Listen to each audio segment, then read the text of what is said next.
নমস্কার, আমি চন্দ্রা। আশা করি সকলে ভালো আছেন।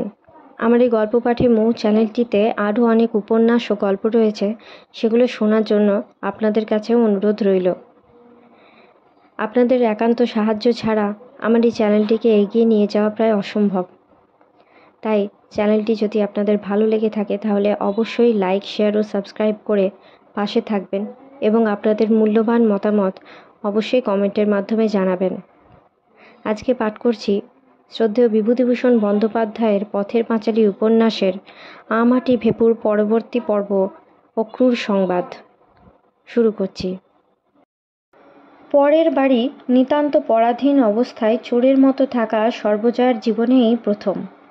সুখে হোক দুঃখে হোক, সে এতদিন একা ঘরের একা গৃহিণী ছিল। দরিদ্র সংসারের রাজরানী, সেখানে তাহার হুকুম এই এত বড় বাড়ির গৃহিণী বউরানীদের চেয়ে কম কার্যকরী ছিল না। এ যেন সর্বদা জুজু হইয়া থাকা, সর্বদা মন জোগাইয়া চলা, আর একজনের মুখের দিকে চাহিয়া পথ হাঁটা পান থেকে চুন না খসে। ছোটর ছোট তস্য ছোট, এ তাহার অসহ্য হইয়া উঠিতেছিল। খাটিতে খাটিতে মুখে রক্ত ওঠে, কিন্তু এখানে খাটার কোনো মূল্য নাই। প্রাণপণে খাটো, কেহ নাম করিবার নাই। উহারা যখন দিবে তখন গর্বের সঙ্গে তাচ্ছিল্যের সঙ্গে ছুঁড়িয়া ফেলিয়া দিবে। তোমার খাটার মূল্য দিতেছে বলিয়া সমানে সমানে দিবে না, তোমাকে হাঁটু গাড়িয়া লইতে হইবেই। এ ক্রমে তাহার অসহ্য হইয়া উঠিতেছে, কিন্তু উপায় কি? বাহিরে যাইবার সুবিধা কই? আশ্রয় কে দিবে? কোথায় দাঁড়াইবে? চিরকাল এই রকম কাটিবে? যতদিন বাঁচিবে ততদিন এই বামনি মাসির মতো। বিবাহের উৎসবের জের এখনও মেটে নাই। আজ মেয়েদের প্রীতিভোজ। সন্ধ্যার পর হইতেই নিমন্ত্রিত মহিলাদের গাড়ি পেছনের গেটে আসিতে শুরু করিল। ভিতরের বড় দরজা পার হইয়া সম্মুখেই মেয়ে মহলের দোতলার বারান্দায় উঠিবার চওড়া মার্বেলের সিঁড়িটা নীল ফুলের কাজ করা কার্পেট দিয়া মোড়া। সারা বারান্দাতে ও সিঁড়িতে গ্যাসের আলো। দোতলার বারান্দায় উঠিবার মুখে বড় গ্যাসের ঝাড় জ্বলিতেছে। দুই বউরানী ও বাড়ির মেয়েরা অভ্যর্থনা করিয়া সকলকে উপরে পাঠাইয়া দিতেছিলেন। নিমন্ত্রিতা মেয়েরা কেহ মুচকি হাসিয়া, কেহ হাসির লহর তুলিয়া, কেহ ধীর, কেহ ক্ষিপ্র, কেহ সুন্দর অপূর্ব গতিভঙ্গিতে সিঁড়ি বাহিয়া উপরে উঠিতেছেন। অপু অনেকক্ষণ হইতে নিচের বারান্দায় একটা থামের কাছে দাঁড়াইয়া দেখিতেছিল। এ ধরনের দৃশ্য জীবনে সেই প্রথম দেখিল। সেদিন বিবাহের রাত্রিতে ঘুমাইয়া পড়িবার দরুন সে বিশেষ কিছু দেখে নাই। সকলের চেয়ে তাহার ভালো লাগিতেছিল এ বাড়ির মেয়ে সুজাতাকে। সে কার্পেট মোড়া মার্বেল পাথরের সিঁড়ি বাহিয়া একবার নামিয়া আসিতেছে। নিমন্ত্রিতাদের মধ্যে কাহারো দিকে চাহিয়া হাসি মুখে বলিতেছে, বাহ, বেশ তো মনিদি, একেবারে রাত 8টা করে বকুল বাগানের বৌদি এলেন না? অভ্যর্থিতা সুন্দরী হাসিয়া বলিলেন, গাড়ি সাজিয়ে বসে আছি বেলা 6টা থেকে। বেরুনো তো সোজা নয় ভাই, সব তৈরি না হলে তো জানোই তো সব। সুজাতা কাঞ্চন ফুল রঙের দামি চায়না ক্রেপের হাত কাটা জামার ফাঁক দিয়া বাহির হওয়া শুভ্র সুগোল নিটোল বাহু দিয়া পিছন হইতে নিমন্ত্রিতাকে বেষ্টন করিয়া আদরের ধরনের তাহার ডান কাঁধে মুখ রাখিয়া একসঙ্গে উপরে উঠিতে লাগিল। বলিতে বলিতে চলিল, মা বলছিলেন ফুলবাগানের বৌদি নাকি সামনের মাসে যাবেন কলকাতা। বুধবারে মা গেছলেন যে, ঠিক কিছু হলো? সিঁড়ির ওপরের ধাপে মেজ বৌরানী দেখা দিলেন। বয়স একটু বেশি, বোধহয় 30-এর উপরে, অপূর্ব সুন্দরী। তার বেশের কোনো বাহুল্য নাই। ফিকে চাপা রঙের চওড়া লাল পাড় রেশমি শাড়ির প্রান্ত মাথার চুলে হীরার ক্লিপ দিয়ে আঁটা। সিঁড়ির বড় ঝাড়ের আলোয় গলার সরু সোনার চেন চিকচিক করিতেছে। সুন্দর গড়ন, একটু ধীর গম্ভীর। এই বয়সেও দুধে আলতা রঙের আভা অপূর্ব। মাসখানেক হইল উপযুক্ত ভাই মারা যাওয়াতে একটুখানি বিষাদের ছায়া পরিণত মুখের সৌন্দর্যকে একটি সংযত স্ত্রী দান করিয়াছে। মনিতি উঠিতে উঠিতে মেজ বৌরানীকে সম্মুখে দেখিয়া সিঁড়ির উপরই দাঁড়াইয়া গেলেন। মেজ বৌদির শরীর আজকাল কেমন আছে এই দেখুন না, একবার আসবো আসবো করে। কাল এরা এটোয়া থেকে এসব এলেন, তাই নিয়ে অনেক রাত অবধি। এত সুন্দর দেখিতে মানুষ হয় অপুরে ধারণা ছিল না। অপু ইহাকে এই প্রথম দেখিল, কারণ ইনি এতদিন এখানে ছিলেন না। ভাইয়ের মৃত্যুর পর সবে দিন কয়েক হইল বাপের বাড়ি হইতে আসিয়াছেন। সে মুগ্ধ চোখে অপলক বিস্ময়ের দৃষ্টিতে চাহিয়া রহিল। এই আলো, চারিধারে সুন্দরীর মেলা, দামি পুষ্পসারের মৃদু মন মাতানো সৌরভ, বীণার ঝঙ্কারের মতো সুর ও হাসির লহরীতে তাহার কেমন এক নেশা জমিয়া গেল। এই যদি সারাদিন চলে। মেজ বৌরানী অনেকক্ষণ হইতে দেখিতেছিলেন সিঁড়ির কোণে কে একজন অপরিচিত ছেলে দাঁড়াইয়া আছে। সকলকে তিনি জানেন না। তাহার বাপও খুব বড় লোক, প্রায়ই বাপের বাড়ি থাকেন। দুধাপ নামিয়া আসিয়া মৃদুকণ্ঠে ডাকিয়া বলিলেন, খোকা, এসো উঠে। দাঁড়িয়ে কেন? তুমি কোত্থেকে আসছো?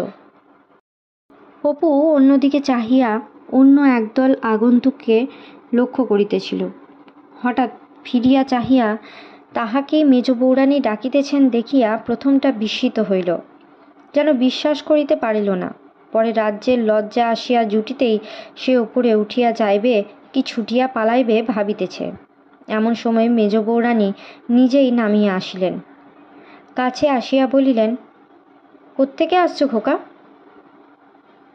অতি কষ্টে অনেক চেষ্টায় অপুর মুখ দিয়া বাহির হইল, আমি আমি ওই আমার মা এই বাড়ি থাকেন। সঙ্গে সঙ্গে তাহার অত্যন্ত ভয় হইল যে এখানে এসে দাঁড়াইয়া আছে কোথাকার রাঁধুনির ছেলে। এ কথা শুনিয়া এখনই হয়তো ইনি কাহাকেও ডাকিয়া বলিবেন, ইহাকে গলা ধাক্কা দিয়া বাড়ির বাহির করিয়া দাও এখান থেকে। মেজ বৌরানী কিন্তু সেসব কিছুই করিলেন না। তিনি বিস্মিত মুখে বলিলেন, এ বাড়ি থাকেন তোমার মা? কে বলো তো, কি করেন? কতদিন তোমরা এসছো? অপু ভাঙা ভাঙা কথায় আবোল তাবোল ভাবে পরিচয় দিল। মেজ বৌরানী বোধহয় ইহাদের কথা এবার আসিয়া শুনিয়াছেন। বলিলেন, ও, তোমরা কাশী থেকে এসেছো বুঝি? কি নাম তোমার? তাহার সুন্দর সরল চোখের দিকে চাহিয়া তাহার বোধহয় কেমন করুণা হইল। বলিলেন, এসো না, ওপরে দাঁড়াবে। এখানে কেন? ওপরে এসো। অপু চোরের মতো বৌরানীর পিছনে পিছনে উপরে উঠিয়া কোণ ঘেঁষিয়া দাঁড়াইয়া রহিল। উপরে মেয়েদের বড় মজলিস, সারা বারান্দাটা কার্পেট মোড়া, ধারে ধারে বড় বড় কাঁচ করার টবে গোলাপ গাছ, এরিকা পাম, কোণে বড় বৈঠকখানার অর্গানটা। একটি মেয়ে খানিকক্ষণ সাধাসাধির পরে অর্গানের ধারে ছোট গদি আটা তুলে গিয়া বসিলেন ও দু একবার হালকা হাতে চাবি টিপিয়া খানিকক্ষণ চুপ করিয়া হাসি মুখে একটি গান ধরিলেন। মেয়েটি দেখিতে সুশ্রী নয়, রংটা মাঝামাঝি, কিন্তু গানের গলা ভারী সুন্দর। তাহার পর আরেকটি মেয়ে গান গাহিলেন। এ মেয়েটি দেখিতে তত ভালো নয়। মেজ বৌরানীর মেয়ে লীলা একটা হাসির কবিতা ঘাড় নাড়িতে নাড়িতে আবৃত্তি করিয়া সকলকে খুব হাসাইল। ভারী সুন্দর মেয়ে, মায়ের মতো সুশ্রী, আর কি মিষ্টি হাসি। অপু ভাবিতেছিল এই সময় তাহার মা একবার উপরে আসিয়া দেখিল না কেন। কোথায় রহিল মা? কোন রান্নাঘরে পড়িয়া হয়তো কাজ করিতেছে। এসব মা আর কোথায় দেখিতে পাইবে? মেয়েদের মজলিস চলিতেছে। এমন সময় নিচে এক হইচই উঠিল। গিরিশ সরকারের গলাটা খুব শোনা যাইতেছিল। সদুঝি হাসিতে হাসিতে ওপরে উঠিয়া বলিল, ও রানী, কাণ্ড দেখো, হি হি, বলে কি না হুঁকার মধ্যে, হি হি। দুই তিনজন নিমন্ত্রিতা মহিলা জিজ্ঞাসা করিলেন, কি হয়েছে রে, কি? ঠিকে ঠাকুর একটা এসেছিল কোত্থেকে, লুচি ভাজতে গিয়েছে। সরকারদের খাবার ঘরের উঠানে বসে লুচি ভাজছে। বলে আমি বাইরে থেকে একবার হুঁকোর মধ্যে নিয়ে যাচ্ছে পুড়ে চুরি করে। আধ সেরের ওপরে গোমস্তা মশাই ধরেছে, রামনিয়ার সিং মার যা দিচ্ছে, চুলে ঝুঁটি না ধরে। সর্বজয়ার আজ সকাল হইতেই নিঃশ্বাস ফেলিবার অবকাশ ছিল না। প্রায় 2 মণ মাছ ভাজার ভার তার একার উপরে। সকাল 8টা হইতে সে মাছের ঘরে এই কাজেই লাগিয়া আছে। চেঁচামেচি শুনিয়া সে ঘর হইতে বাহিরে আসিয়া দেখিল, এক উঠান লোকের মধ্যে একজন 25-30 বছরের পাতলা ময়লা রঙের ময়লা কাপড় পরা বামুনের ছেলেকে 2-3 জনে মিলিয়া কেহ কিল কেহ চর বর্ষণ করিতেছে। লোকটা ঠিকই রাঁধুনি, অধ্যকার কার্যের জন্যই বাহির হইতে আসিয়াছিল। সে নাকি হুঁকোর ভিতর করিয়া ঘি চুরি করিয়া লইয়া যাইতেছে। তাহার সে হুঁকাটি একদিকে ছিটকাইয়া ঘিটুকু উঠানের একদিকে পড়িয়া গিয়াছে, কাছা মারের চোটে খুলিয়া গিয়াছে। লোকটা বিপন্নভাবে সাফাই গাহিবার চেষ্টা করিতেছে এবং হুঁকার ভিতরে ঘৃত পাওয়া একটা যে খুব স্বাভাবিক এবং নিত্য নৈমিত্তিক ঘটনা, বা ইহার মধ্যে সন্দেহের বা আশ্চর্য হইবার কথা কিছুই নাই, এ কথা উন্মত্ত জনসংঘকে বুঝাইবার চেষ্টা করিতেছে। কথা শেষ না করিতে দিয়াই শম্ভুনাথ সিং দারোয়ান তাহাকে এমন এক ঠেলা মারিল যে সে অস্ফুট স্বরে বাবারে বলিয়া দালানের কোণের দিকে ঘুরিয়া পড়িয়া গেল এবং থামের কোণে মাথাটা ঠক করিয়া জোরে লাগিয়া বোধহয় রক্তও বাহির হইল। সর্বজয়া খেমিঝিকে জিজ্ঞাসা করিল, কি হয়েছে খেমি মাসি? আহা, ওরকম করে মারে বামুনের ছেলে। খেমি বলল, মারবে না, হাড় গুঁড়ো করে ছাড়বে। মারার হয়েছে কি এখনো?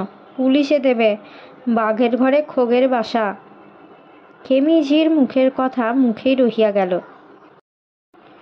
সে উপরে উঠিবার সিঁড়ির দিকে চাহিয়াই তটস্থ অবস্থায় দাঁড়াইয়া রহিল। সর্বজয়া চাহিয়া দেখিল, একজন 65-70 বছরের বৃদ্ধা সিঁড়ি বাহিয়া নামিতেছেন। পাশাপাশি গৃহিণী, পেছনে 2 বউরানী ও এ বাড়ির মেয়ে অরুণা ও সুজাতা। সকল ঝি চাকরের দল তটস্থ অবস্থায় সিঁড়ির নিচের বারান্দায় কাতার দিয়া দাঁড়াইয়া এ উহার পিঠে উঁকি মারিয়া দেখিতে লাগিল। সর্বজয়া খেমিঝিকে চুপি চুপি বলিল, কে খেমি মাসি? খেমিঝি ফিসফিস করিয়া কি বলিল, কোথাকার রানীমা। সর্বজয়া ভালো শুনিতে পারিল না, কিন্তু তাহার মনে হইল ঠিক এই রকমই চেহারার মানুষ সে যেন কোথায় আগে দেখিয়াছে। গিন্নি কাহাকে বলিলেন, খিড়কির ফটকের ইহার পালকি আসিয়াছে কিনা দেখিয়া আসিতে। বৃদ্ধার নিজের সঙ্গেও 2-3টি ঝি আসিয়াছে, তাহারা পিছনে পিছনে আসে। নানা বিদায় আপ্যায়নের বিনিময় হইল, বহু বিনীত হাস্য বিস্তার লাভ করিল। হঠাৎ এবারের ঝি চাকরের দল মাটিতে গড় হইয়া প্রণাম করিয়া খানিকক্ষণ যেন মাটির সঙ্গে মিশিয়া রহিল। সর্বজয়া মনে মনে ভাবিল, এরা এত বড় লোক, এরা যখন এত খাতির করছে তখন তো যে সে নয়। বৃদ্ধা 16 বেহারার প্রকাণ্ড পালকিটা খিড়কির ফটকে এতক্ষণ ছিল। বৃদ্ধাও পালকিতে উঠিলেন। তাহার দারোয়ানেরা পালকির সামনে পেছনে দাঁড়াইল। তাহাকে বিদায় দিয়া গৃহিণী অন্যান্য মেয়েরা উপরে উঠিয়া গেলেন। মাসিমা রুটির ঘরে আসিয়া চুপি চুপি বলিলেন, পয়সা রে বাবু, দেখলে তো পয়সার আদরটা। নিজের মস্ত জমিদারি, 2 লাখ টাকা দান করেছেন বাঙাল ঘরে কোথাকার কলেজের জন্য। পয়সারই আদর। আর এই তো আমিও আছি, ওদের তো আপনার লোক, গেরাজ্জি করে কেউ। সর্বজয়ার কিন্তু সেদিকে মন ছিল না। এইমাত্র তাহার মনে পড়িয়াছে, অনেকটা এইরকম চেহারার ও এইরকম বয়সের সেই তাহার বুড়ি ঠাকুরঝি ইন্দির ঠাকরুন, সেই ছেঁড়া কাপড় গেরো দিয়া পরা, ভাঙা পাথরে আমরা ভাতে ভাত, তুচ্ছ একটা নোনা ফলের জন্য কত অপমান, কেউ পোছে না, কেউ মানে না। দুপুরবেলায় সেই বাড়ি হইতে বিদায় করিয়া দেওয়া, পথে পড়িয়া সেই দিন মৃত্যু। সর্বজয়ার অশ্রু বাধা মানিল না। মানুষের অন্তর বেদনা মৃত্যুর পরপারে পৌঁছায় কিনা সর্বজয়া জানে না। তবু সে আজ বারবার মনে মনে ক্ষমা চাহিয়া অপরিণত বয়সের অপরাধের প্রায়শ্চিত্ত করিতে চাহিল।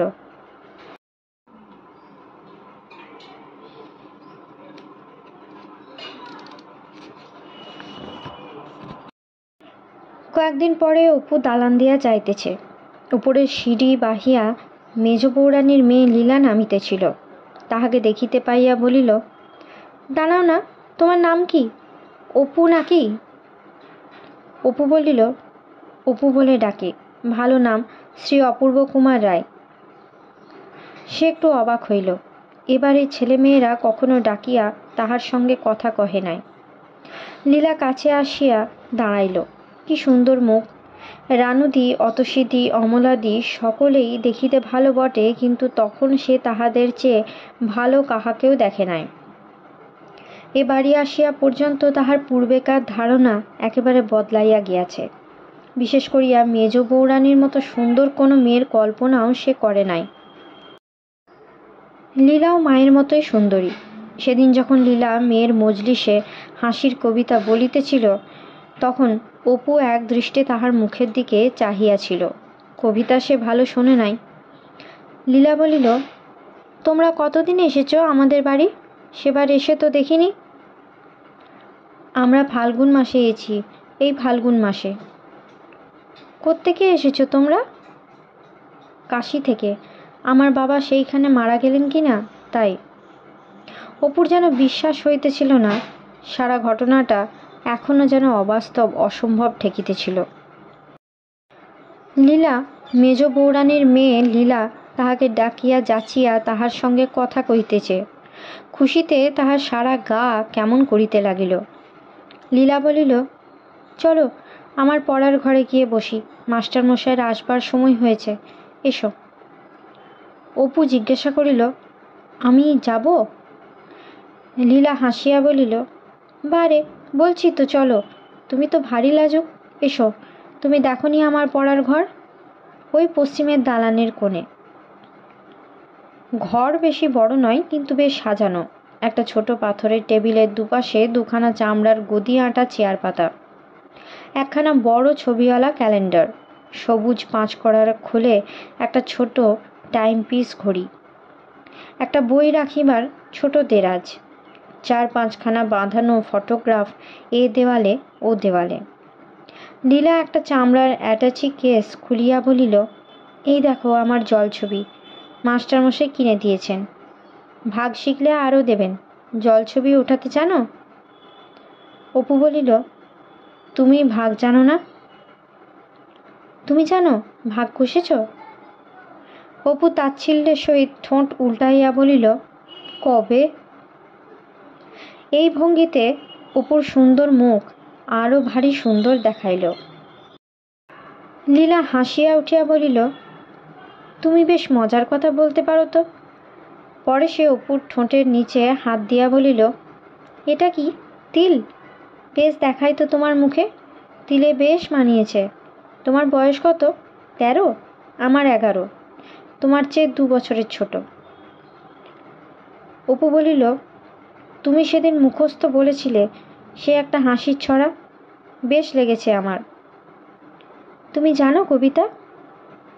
জানি, বাবার একখানা বই আছে, তার থেকে শিখেছি। বলো দেখি। লীলার গলার সুর কি মিষ্টি! এমন সুর সে কোনো মেয়ের এ পর্যন্ত শোনে নাই। অপু ঘাড় দুলাইয়া বলিল, যে জনের খড় পেতে খেজুর চাটায় ঘুমিয়ে কাল কাটে, তাকে খাট পালঙ্ক খাসা মশারি খাটিয়ে দিলে কি খাটে? কথার শেষে সে জিজ্ঞাসার ভঙ্গিতে ঘাড় নাড়ে, বলিল, দাশুরায়ের পাঁচালি ছড়া, আমার কাছে বই আছে। লীলা হাসিয়া গড়াইয়া পড়ে আর কি। বলিল, তুমি ভারী মজার কথা জানো তো, এমন হাসাতে পারো তুমি? লীলার মুখের প্রশংসার অপুর মনে আহ্লাদ ধরে না। সে উৎসাহের সুরে বলিল, আরেকটা বলবো, আমি আরও জানি। পরে সে কড়িকাঠের দিকে চোখ তুলিয়া একটুখানি ভাবিয়া লইয়া পরে আবার ঘাড় দুলাইয়া আরম্ভ করে। মুনির চিন্তা চিন্তামণি, নাই অন্য আশা, নিষ্কর্মা লোকের চিন্তা তা আশার পাশা, ধনির চিন্তা ধন আর 99-এর ধাক্কা, যোগীর চিন্তা জগন্নাথ, ফকিরের চিন্তা মক্কা, গৃহস্থের চিন্তা বজায় রাখতে 4ই চালের ঠাট্টা, শিশুর চিন্তা সদাই মাকে, পশুর চিন্তা পেটটা। এছাড়া সকল কথার অর্থ লীলা বুঝিতে পারিল না, কিন্তু আবার হাসিয়া গড়াইয়া পড়িবার জোগাড় করিল। বলিল, দাঁড়াও, লিখে নেব। লীলা অ্যাটাচি কেসটা হইতে একটা কলম বাহির করিয়া বলিল, বলো দেখি। অপু আবার বলিতে শুরু করিল। খানিকটা পরে একটু অবাক হইয়া বলিল, কালি নেওনি তো, লিখছ কেমন করে? লীলা বলিল, এ তো ফাউন্টেন পেন, কালি তো লাগে না, এর মধ্যে ভরা আছে, জানো না? অপুর হাতে লীলা কলমটা তুলিয়া দিল। অপু উল্টাইয়া পাল্টাইয়া দেখিয়া বলিল, এ তো বেশ, কালিতে মোটে ডোবাতে হয় না। তা নয়, কালি ভরা থাকে, ভরে নিতে হয়, এই দেখো, দেখিয়ে দিই। বাহ, বেশ তো, দেখি একবারটি। লীলা কলমটা অপুর হাতে দিয়া হাসি মুখে বলিল, তোমায় দিয়ে দিলাম একেবারে। অপু অবাক হইয়া লীলার দিকে চাহিল, পরে লজ্জিত মুখে বলিল, না, আমি নেব না। লীলা বলিল, কেন? কেন? না। লীলা একটু দুঃখিত হইল, বলিল, নাও না, আমি আরেকটা বাবার কাছ থেকে নেব, নাও তুমি এটা। দেখি তোমার হাত। বাস, ফেরত দিতে পারবে না। ব্যাপারটা অপুর সম্পূর্ণ অবাস্তব ঠেকিল। সে বলিল, কিন্তু তোমায় যদি কেউ বকে? লীলা বলিল, ফাউন্টেন পেন দেবার জন্যে? কেউ বকবে না, আমি মাকে বলবো অপূর্বকে দিয়ে দিলাম, বাবার কাছ থেকে আরেকটা নেব। বাবার ফটো দেখবে? ওই ক্যালেন্ডারের পাশে টাঙানো, দাঁড়াও পারি। তাহার পর লীলা আরও 2-3খানি ফটো দেখাইল। আলমারি হইতে খান কতক বই বাহির করিয়া বলিল, মাস্টারমশাই কিনে দিয়েছেন, তুমি কোন স্কুলে পড়ো? অপু কাশিতে সেই যা দিন কতক স্কুলে পড়িয়াছিল আর ঘটে নাই। বলিল, কাশিতে পড়তাম, এখন আর পড়িনে। কথাটা বলিতে সে সংকোচ বোধ করিতেছিল বলিয়াই শেষের কথাটা এমন সুরে বলিল যেন না পড়িয়া খুব একটা বাহাদুরি করিতেছে। একখানা বইয়ে অনেক ছবি। অপু বলিল, বইখানা পড়তে দেবে একবারটি? লীলা বলিল, নাও না, আমার আরও অনেক ছবির বই আছে, 3 বছরের বাঁধানো মুকুল আছে মায়ের ঘরে আলমারিতে, এনে দেব, পড়ো। অপু বলিল, আমার কাছেও বই আছে, আনবো? লীলা বলিল, চলো, তোমাদের ঘরে যাই। লীলাকে নিজেদের ঘরে লইয়া যাইতে অপুর লজ্জা করিতে লাগিল। আসবাবপত্র কিছু নাই, ছেঁড়া বালিশের ওয়ার, আলনায় গায়ে দেওয়ার কাঁথা। লীলা তবুও গেল। অপু নিজের টিনের বাস্কটা খুলিয়া একখানা কি বই হাসি হাসি মুখে দেখাইয়া গর্বের সুরে বলিল, আমার লেখা, এই দেখো, ছাপার অক্ষরে লেখা আছে আমার নাম। লীলা তাড়াতাড়ি হাত হইতে লইয়া বলিল, দেখি দেখি।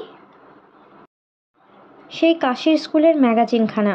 হরিহর ছেলের গল্প ছাপানো দেখিয়া যাইতে পারে নাই। তাহার মৃত্যুর 3 দিন পরে কাগজ বাহির হয়। লীলা পড়িতে লাগিল। অপু তাহার পাশে বসিয়া উৎফুল্ল মুখে লীলার চোখের দৃষ্টি অনুসরণ করিয়া পঠিত লাইনগুলি নিজেও মনে মনে একবার করিয়া পড়িয়া যাইতেছিল। শেষ করিয়া লীলা প্রশংসমান চোখে অপুর মুখের দিকে খানিকটা চাহিয়া থাকিয়া বলিল, বেশ তো হয়েছে, আমি এখানে নিয়ে যাই, মাকে দেখাবো। অপুর ভারী লজ্জা হইল, বলিল, না। লীলা শুনিল না, কাগজখানা হাতে করিয়া রাখিল। বলিল, নিশ্চিন্দিপুর লেখা আছে। নিশ্চিন্দিপুর কোথায়? নিশ্চিন্দিপুর যে আমাদের গাঁ, সেইখানেই তো আমাদের আসল বাড়ি। কাশিতে তো মোটে বছরখানেক হলো আমরা। এমন সময় ছোট মোক্ষদা দুয়ারের কাছে আসিয়া ঘরের মধ্যে মুখ বাড়াইয়া কহিল, ও মা, দিদিমণি, তুমি এখানে বসে? আমার পোড়ানি, ওদিকে মাস্টারবাবু বসে বসে হয়রান, আমি ওপর নিচে সব ঘর খুঁজে খুঁজে, তা কে জানে তুমি এঁদো পড়া কুটুরিতে। এসো এসো। লীলা বলিল, যা তুই, আমি যাচ্ছি, যা। ছোট মোক্ষদা বলিল, তা বসবার কি এই জায়গা নাকি? বলে, আমাদেরই তাই মাথা ধরে, তাই কি এই আস্তাবলের খোট্টা মিনসেরা ঘোড়ার জায়গাগুলো ঝাঁট দেয় না ধোয়? কি গন্ধ আসছে দেখো। এসো দিদিমণি, শিগগির। লীলা বলিল, যাব না, যা, আমি আজ পড়বো না, যা বলগে যা। কে তোকে বলেছে এখানে বক বক করতে? যা মাকে বলগে যা। ছোট মোক্ষদা খড়খড় করিয়া চলিয়া গেল। অপু বলিল, তোমার মা বকবেন না? কেন ওকে ওরকম বললে? আজকের মতো গল্প পাঠ এই পর্যন্ত।